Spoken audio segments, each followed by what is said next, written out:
प्रधानमंत्री नरेंद्र मोदी के उत्तर प्रदेश दौरे को लेकर बड़ी खबर सामने आई है। जानकारी के मुताबिक प्रधानमंत्री इसी महीने दूसरी बार यूपी आ सकते हैं। संभावित कार्यक्रम के मुताबिक 29 अप्रैल को उनका उत्तर प्रदेश का दौरा तय माना जा रहा है। इस दौरे के दौरान प्रधानमंत्री गंगा एक्सप्रेसवे का लोकार्पण कर सकते हैं, जिसे प्रदेश की एक महत्वपूर्ण इंफ्रास्ट्रक्चर परियोजना के रूप में देखा जा रहा है। ये एक्सप्रेसवे प्रदेश के कई जिलों को जोड़ते हुए विकास की रफ्तार को नई दिशा देने वाला माना जा रहा है। सरकार की ओर से तैयारियां तेज कर दी गई और प्रशासनिक स्तर पर व्यवस्थाओं को लेकर समीक्षा की गई। सुरक्षा एजेंसियां अलर्ट मोड पर हैं और दौरे को लेकर योजना बनाई जा रही है।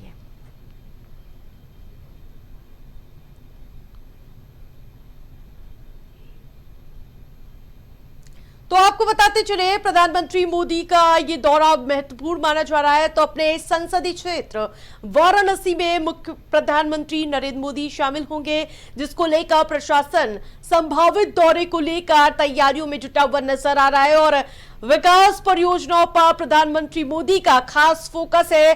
और ये माना जा रहा है कि एक महीने में ये दूसरी बार उत्तर प्रदेश के दौरे पर रहेंगे।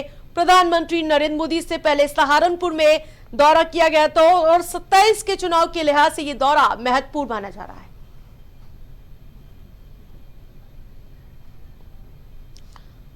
कांग्रेस नेता और लोकसभा में नेता प्रतिपक्ष राहुल गांधी कल तमिलनाडु का दौरा करेंगे। इस दौरे को लेकर पार्टी स्तर पर तैयारियां तेज कर दी गई और जानकारी ये मिल रही है, राहुल गांधी कल सुबह 11 बजे तमिलनाडु की पौंडरी पहुंचेंगे। पहुंचने के बाद वे राज्य में कई जनसभाओं को संबोधित करेंगे। इन सभाओं में वे संगठन को मजबूत करने और स्थानीय मुद्दों को लेकर जनता से संवाद साधेंगे।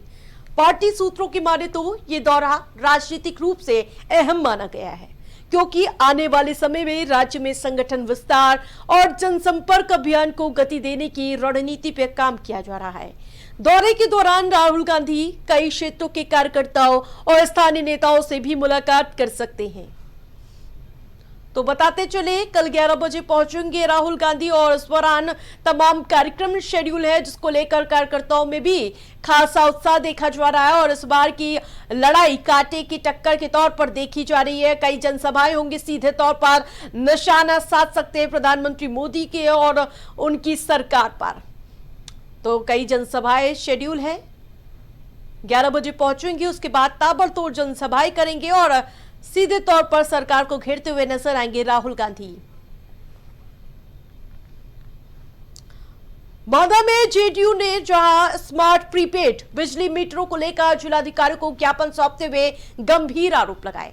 पार्टी का कहना है कि बिजली विभाग और निजी मीटर आपूर्ति कंपनी की मनमानी से उपभोक्ता परेशान है।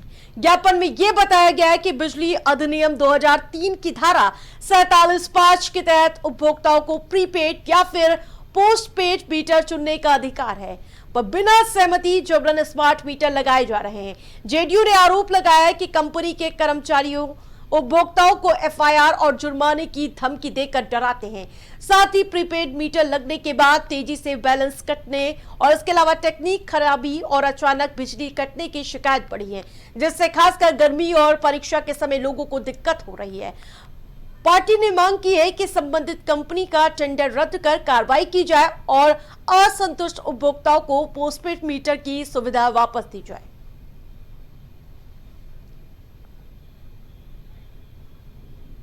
माइनस में जा रहा हमारा बिजली का बिल, जा रहा हमारे आदमी कमा रहे हैं, उसी में चुका रहे हैं पैसा। हम बच्चे लोग को क्या खिलाएंगे? माइनस में क्यों जाने लगा, क्या कारण है उसका? ये स्मार्ट मीटर लग गया है जब से। स्मार्ट मीटर के कारण जब से समस्या हो रही है, ऐसे पहले कभी नहीं हुआ ऐसा। तो महीने में बिल आया, जमा कर दिया, आप जितना जमा करो उतना कम है।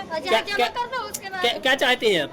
हम चाहते हैं कि इसके में मदद मिले, कुल मिलाकर जो पुराना लगा था हमारा पुराना मीटर हमको मिले।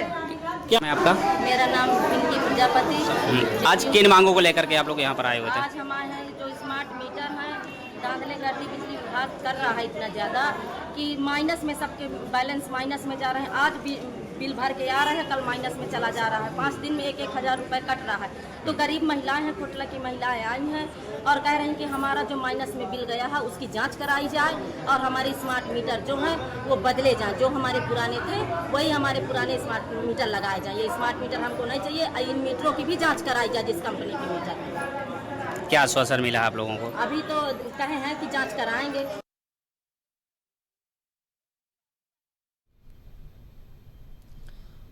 बुलंदशहर में आज समाजवादी पार्टी के वरिष्ठ नेता नसीमुद्दीन सिद्दीकी का दौरा रहा, जहां उन्होंने आगामी 2027 विधानसभा चुनाव को लेकर पार्टी कार्यकर्ताओं और स्थानीय लोगों के साथ बैठक की।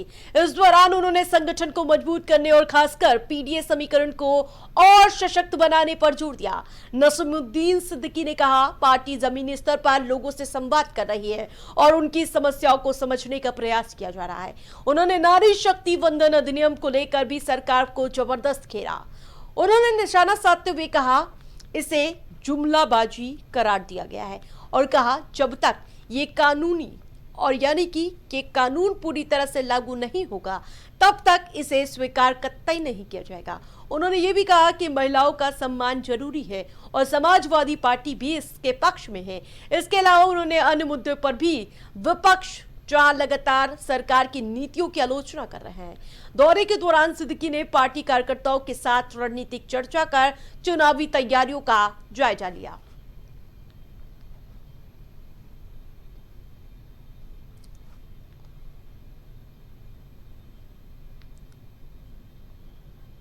तो बताते चले 2027 चुनाव को लेकर लगातार समाजवादी पार्टी धार देते हुए नजर आ रही और लगातार पीडीए की मजबूती को लेकर खासा फोकस देखा जा रहा है। और इसके अलावा नसीमुद्दीन बुलंदशहर पहुंचे थे। इस दौरान उन्होंने नारी शक्ति वंदन अधिनियम को लेकर भी अपनी बेबाकी से बात रखी।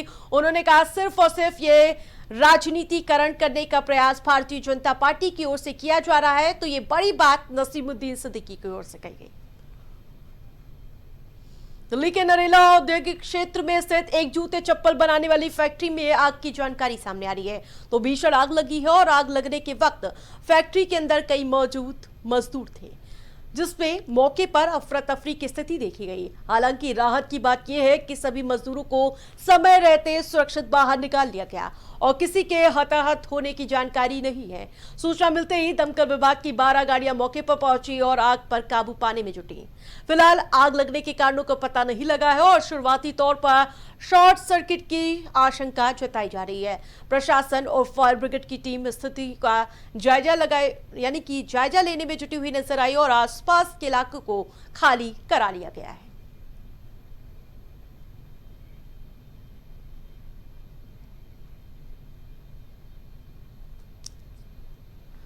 तो जूता फैक्ट्री में आग लगने से हड़कंप की स्थिति देखी गई। चारों तरफ धुएं का गुब्बार साफ देखा गया। तो एक तरफ जहां गर्मी दस्तक देती हुई नजर आ रही है और इस तरह की आग लगने की जानकारी लगातार दस्तक देती हुई नजर आ रही है और जिससे आग लगने की जो घटनाएं हैं वो लगातार बढ़ती हुई नजर आ रही है। सरकार लगातार निर्देश दे रही है कि दमकल की गाड़ियां पूरी तरह से मुस्तैद हो जाए, क्योंकि आप देख पा रहे थे जो विकास नगर में अग्निकांड हुआ था, जिसके बाद सभी भयावह स्थिति जो देखने को मिली सबको, उसके बाद एक के बाद एक घटनाएं आग लगने की सामने आती हुई नजर आ रही है और यह सिलसिला थमने का नाम नहीं ले रही है।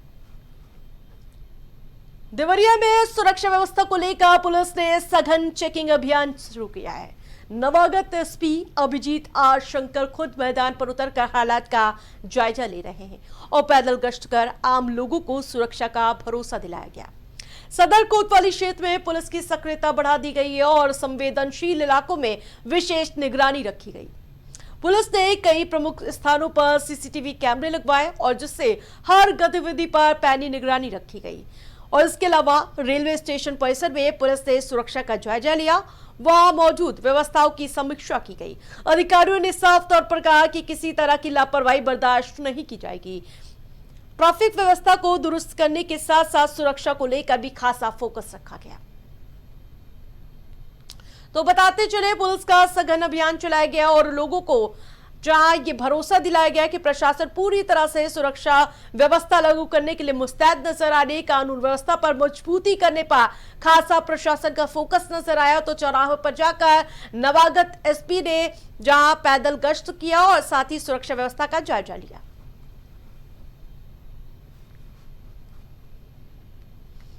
गाजियाबाद रेलवे स्टेशन पर एक दर्दनाक हादसे की खबर सामने आई है। प्लेटफॉर्म नंबर 3 पर रीवा एक्सप्रेस की चपेट में आने से एक युवक गंभीर रूप से घायल हो गया। हादसा उस वक्त हुआ जब युवक प्लेटफॉर्म के पास ट्रैक के बेहद ही करीब पहुंच गया और वहीं प्रत्यक्षदर्शियों के मुताबिक ट्रेन की चपेट में आने से युवक के पैर गंभीर रूप से घायल हो गया, जिससे मौके पर अफरा तफरी मच गई और घटना के बाद वहां मौजूद यात्रियों ने तत्काल इसकी सूचना रेलवे सुरक्षा बल आरपीएफ को दी। सूचना मिलते ही आरपीएफ की टीम मौके पर पहुंची और घायल युवक को तत्काल अस्पताल भेजा गया, जहां उसका इलाज जारी है। इस पूरी घटना का सीसीटीवी वीडियो भी सामने आया है। तस्वीरें आप देखिए। वीडियो के आधार पर स्पष्ट होता है कि लापरवाही के चलते ये बड़ा हादसा हुआ है। तो आप तस्वीरें देखिए कि कैसे ये जब सीसीटीवी सामने आया उससे ये अंदाजा लगाया जा सकता है कि कैसे इतना भयावह मंजर सामने आया। ट्रेन चल रही होती है और वो इसकी जद में आते हुए नजर आए। पीलीभीत के नवीन मंडी स्थल जहां गेहूं के सरकारी क्रय केंद्रों पर नियमों की खुलेआम अनदेखी का मामला सामने आया। नेफेड के क्रय केंद्र प्रथम पर खरीद प्रक्रिया में निर्धारित नियमों को दरकिनार किया जा रहा है, जिससे किसानों में नाराजगी बढ़ गई है। आरोप तो यह है कि क्रय केंद्र पर बिना डस्टर लगाए ही गेहूं की तौल की जा रही है, यानी कि गेहूं की बिक्री की जा रही है और उसका जहां आपको बताते चले तौल की जा रही है, जो तय मानकों का सीधा उल्लंघन माना जाता है। इससे किसानों को खासा नुकसान का सामना करना पड़ रहा है और वहीं केंद्रों पर बिचौलियों का बोलबाला भी देखने को मिला, जिससे पारदर्शिता पर भी सवाल उठने लगे हैं। किसानों को तो ये कहना है कि सरकारी खरीद प्रक्रिया में अनियमितताओं के चलते उन्हें सही मूल्य नहीं मिल पा रहा। कई किसानों ने इस पूरे मामले की शिकायत संबंधित अधिकारियों से करने की बात कही है। यह स्थिति प्रशासनिक निगरानी पर सवाल उठाती है और क्रय केंद्रों की प्रणाली पर निष्पक्षता पर भी गंभीर चिंता पैदा करने वाली ये खबर है।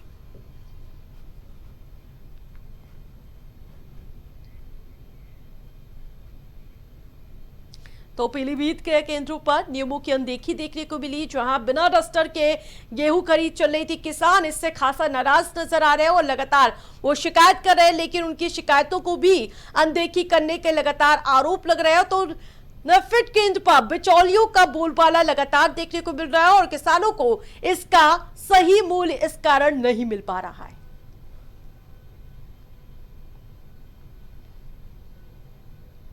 जालौन जिले के कालपी क्षेत्र से सनसनीखेज मामला सामने आया है, जहां नाले के पानी निकास को लेकर शुरू हुआ विवाद मारपीट और धमकी तक जा पहुंचा। घटना किलाऊपर इलाके की है, जहां नाले को पाटने का काम चल रहा था। स्थानीय निवासी आशाराम ने इसका विरोध किया, जिस पर कथित तौर पर कुछ दबंगों ने नाराज होकर उनकी दुकान पर पहुंचकर मारपीट शुरू कर दी।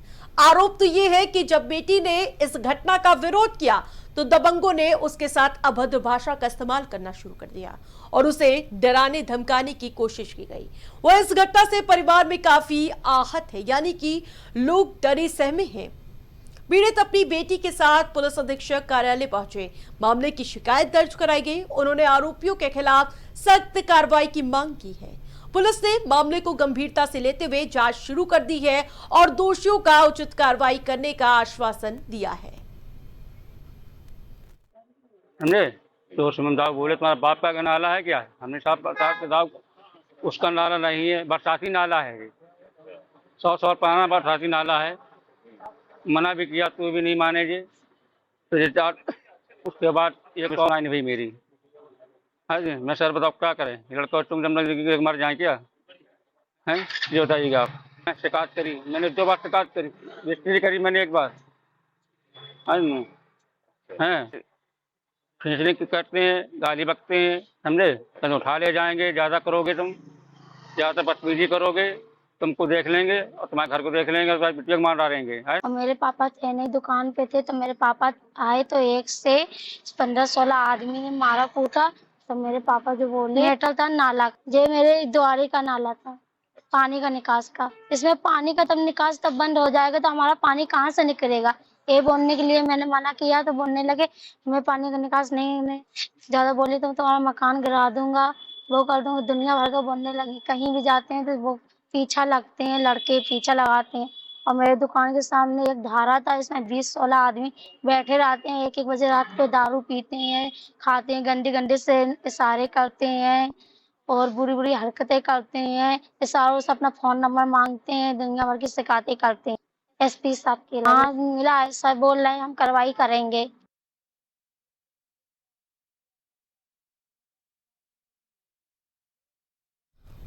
बांदा में प्रीपेड स्मार्ट मीटरों को लेकर ग्रामीणों में खासा गुस्सा है। ग्रामीणों ने जिलाधिकारी को ज्ञापन सौंपकर बिजली विभाग और निजी मीटर कंपनी पर मनमानी का आरोप लगाया है। ज्ञापन में कहा गया है कि विद्युत अधिनियम 2003 की धारा 47(5) के तहत उपभोक्ताओं को प्रीपेड या फिर पोस्टपेड मीटर चुनने का अधिकार है, लेकिन बिना सहमति जबरन स्मार्ट मीटर लगाए जा रहे हैं। आरोप तो यह है कि कंपनी कर्मचारी धमकी देकर मीटर लगाने का दबाव बना रहे हैं और एफआईआर और जुर्माने की चेतावनी दे रहे हैं। उपभोक्ताओं ने यह भी शिकायत की है कि रिचार्ज के बाद भी बैलेंस तेजी से कट रहा है और तकनीकी गड़बड़ी के कारण बिल माइनस में चल रहा है, जिससे बिजली आपूर्ति अचानक बंद हो जाती है। और ग्रामीणों ने मांग की है कि निजी एजेंसी का टेंडर रद्द किया जाए और असंतुष्ट उपभोक्ताओं को पुराने पोस्टपेड मीटर की सुविधा दी जाए। पैसे उनको हवा भी चाहिए, बत्ती वाले नहीं बंद कर देते हैं, जहाँ पैसा खत्म बत्ती बंद, इतना भरो इतना भरो, मैसेज भेज देते हैं मोबाइल में। क्या कर सकते हैं? क्या बंद करने से पहले कोई सूचना दी जाती है? कुछ नहीं कुछ नहीं दिया जाता, बस बत्ती बंद कर देते हैं। जो बटन रहती है तो बटन चालू करते हैं। अच्छा, बिजली न रहने से किस तरह की समस्या आप लोगों को होती है? दिक्कत होती है, पढ़ने के बच्चे हैं और जो तबीयत हमारे घर वाले की खराब रहती है, उनको हवा की ज़रूरत है, तो उनको सांस फूलने लगती है ज़्यादा, तो दिक्कत होने लगती है। कमरा एक ठो कमरा बंद है। क्या इसके पहले आप लोगों ने कहीं आवेदन दिया था? नहीं किया पहले। यहाँ पर आए हैं डीएम ऑफिस में, मुलाकात हुई थी नहीं कोई अधिकारी से? नहीं। ज्ञापन दिया आप लोग? हाँ। क्या मांग करते हैं आप?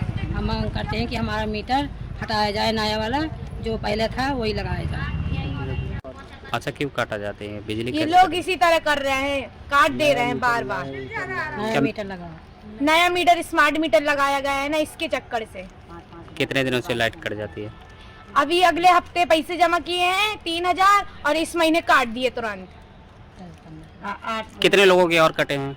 और से बहुत लोगों की कटी है, वो पूरे मोहल्ला। क्या आप लोग यहाँ पर ज्ञापन देने आए थे डीएम ऑफिस में? कोई मिला, आश्वासन मिला? क्या कहा नहीं उन्होंने? मिला। आवेदन दिया आप लोगों ने? दिया है, बहुत दिया है। अच्छा, तो आश्वासन मिला है? कुछ कहा है अधिकारियों ने? नहीं कहा।